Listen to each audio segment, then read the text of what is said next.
Good evening and welcome to another video. Today is Thursday 25th of August 2016, and in tonight's video I'm going to look ahead and preview day number 2 of the PDC TABTouch Perth Darts Masters 2016. Now day 2 is going to take place on Friday the 26th of August, and we're going to see 4 matches take place in the quarter-final stage.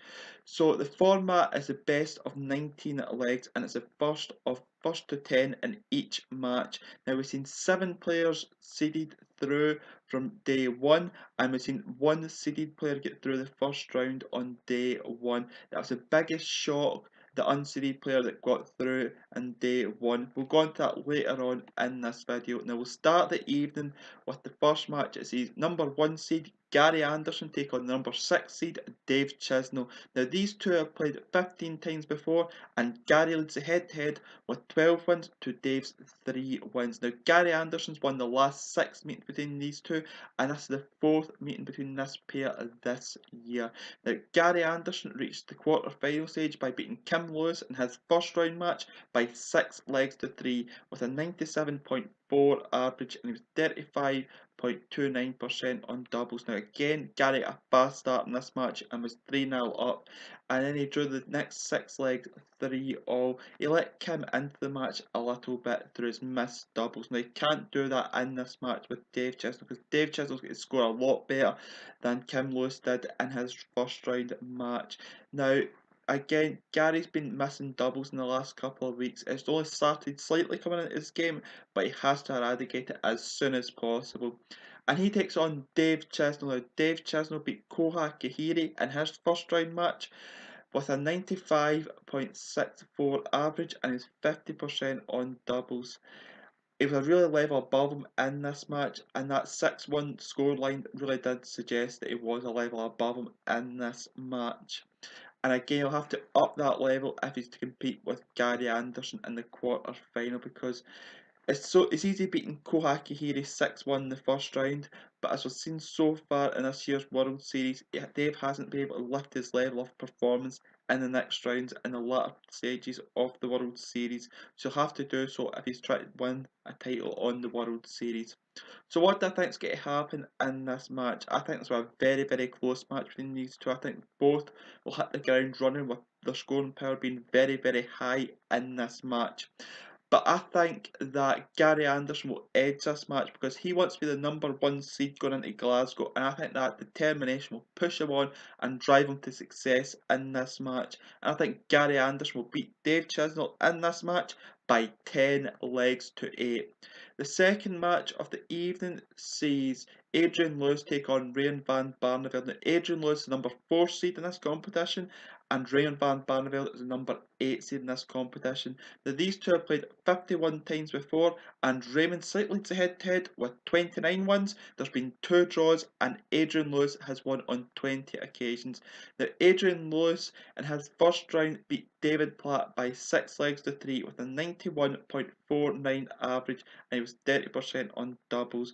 The missed doubles brought his average down, but he just wasn't really consistent enough in this match. Neither him or David were consistent on doubles. Adrian gave David so many chances this match, and David just couldn't take the chances that Adrian gave him, and Adrian ran out a 6 leg to 3 winner. He'll have to up his game against Raymond van Barneveld in the quarter-finals.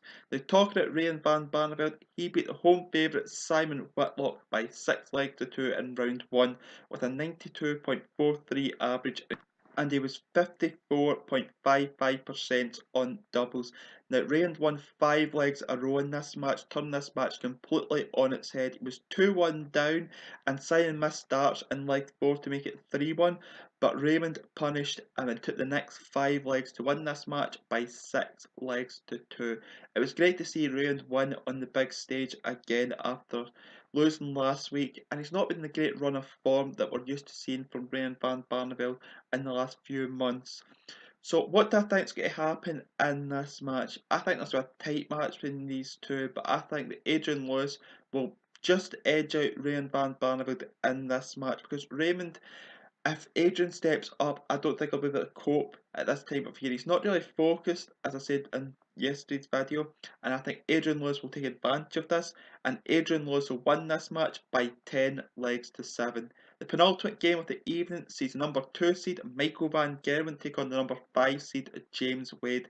Now these two have played 34 times previously, with Michael just edging the head-to-head with 20 wins to James' 14 wins. Now Michael van Gerwen in his first round match beat Kyle Anderson by 6 legs to 4 with a 94.7 average, and he was 42.86% on doubles. It was a poor performance by Michael van Gerwen. He gave so many chances to Kyle Anderson in this match, but Kyle just couldn't respond to those chances, and Michael van Gerwen won this match quite comfortably by 6 legs to 4 because Michael van Gerwen had a few extra gears in the locker that he didn't have to show in this match with Kyle Anderson.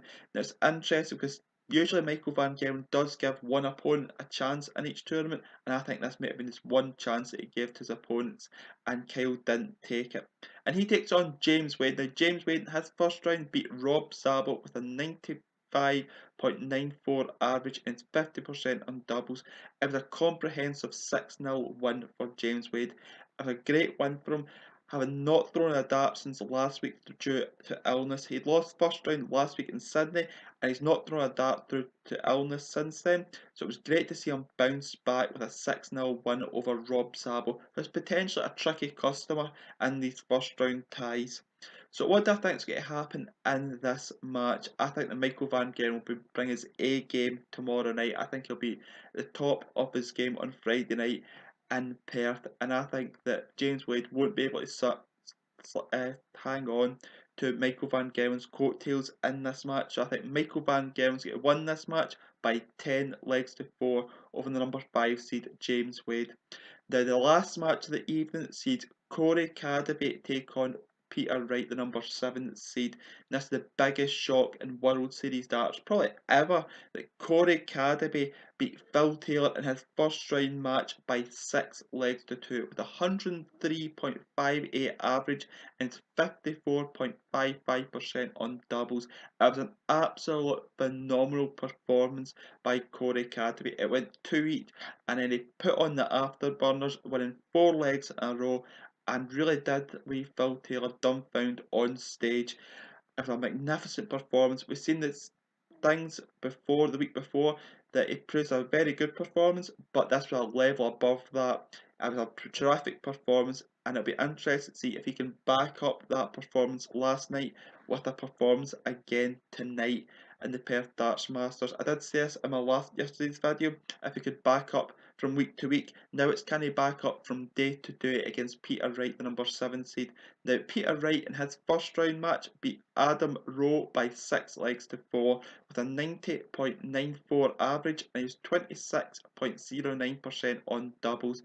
It was a very, very strange match. Peter was very, very poor on doubles in the first part of this match. He then switched darts halfway through this match at 4 legs all, and he won the last 2 legs of this match. He can't keep messing about with his darts on stage. He's got to stick with a set, in my opinion, and really just try them out. He's not going to get any better with changing about all the time, especially changing on stage. And what do I think is going to happen in this match? It's a really don't know match. I think that Corey Cadby, if he produces the same performance that he did last night against Phil Taylor, will win this match. But it'll be interesting to see if Peter Wright can up his game to that 99, 100 average, what we're used to seeing, because that was a below par performance by Peter Wright yesterday. So both have got questions to answer in this match. But I think that Peter Wright's big game experience and being used to the longer format will be too much for Corey Cadby, and I think that Peter Wright will win this match by 10 legs to 6 over the young Australian. So with that, that's the end of this video. Thank you for taking time to watch this video. If you enjoyed this video, please leave a thumbs up on the video.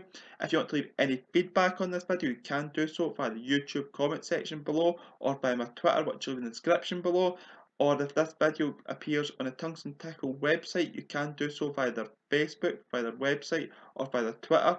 And until tomorrow, I preview day 3, which is finals day of the TABTouch Perth Darts Masters. I will see you then. Goodbye.